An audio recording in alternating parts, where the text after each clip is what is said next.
আসসালামু আলাইকুম রহমতুল্লাহি ওবরাকা।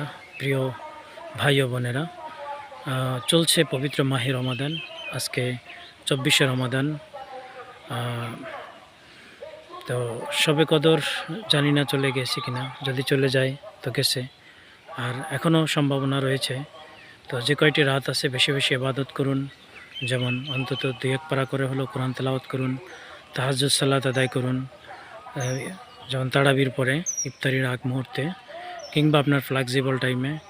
আর বিশেষ করে দোয়া কবুলের কয়েকটি সময় রয়েছে, যেমন ইফতারির আগ মুহূর্তে, আসরের নামাজের পরে এবং সাহারির শেষ সময়, দোয়া কবুলের সময়।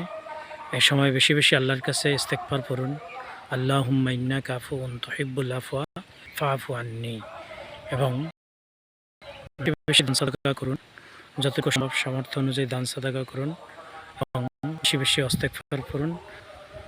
আল্লাহুম্মা ইন্নাকা আফুউন তুহিব্বুল আফওয়া ফাআফু আন্নি, এই দোয়াটি বেশি বেশি পড়ুন এবং ইবাদত করুন এবং তাহাজ্জুদ সালাত পড়ুন এবং কোরআন তেলাওয়াত করুন এবং মনে মনে সার্বক্ষণিক এই জিকিরটি, এই দোয়াটি পড়ুন। আল্লাহুম্মা ইন্নাকা আফুউন তুহিব্বুল আফওয়া ফাআফু আন্নি। আর তওবা ইস্তেগফার পড়ুন, ইনুস দোয়া পড়ুন এবং ইতিকাফের নিয়াত করুন। আপনি যেখানে যে অবস্থায় থাকুন, ইতিকাফ একটি গুরুত্বপূর্ণ একটি ইবাদত মানুষের জীবনে। আগামী রমজান আমরা পাবো কি না জানি না, সুতরাং এই রমজানেই আমাদের সর্বোচ্চ আমলটুকু করতে হবে। তাহলে শবে কদর যদি এখনও না হয়ে থাকে, তাহলে শবে কদর আমাদের ভাগ্যে নসিব হতে পারে। তো সেজন্য বেশি বেশি ইবাদত করব, দান সদকা করব, কোরআন তেলাওয়াত করব এবং জিকির করব। এই কয়টি আমল এখন থেকে সার্বক্ষণিক আমরা করব।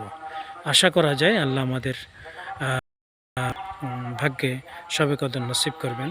রাসূল সাল্লাল্লাহু আলাইহি সাল্লাম বলছেন, যে ব্যক্তি রমজান পেল কিন্তু শবে কদর পেল না, সেজন্য কিছুই পেল না। তো সেজন্যে শবে কদরকে টার্গেট করে বেশি বেশি ইবাদত করুন এবং যে কয়দিন বাকি আছে বেশি বেশি জিকির করুন, দান সদকা করুন এবং কোরআন তেলাওয়াত করুন। আমিন সুম্মা আমিন।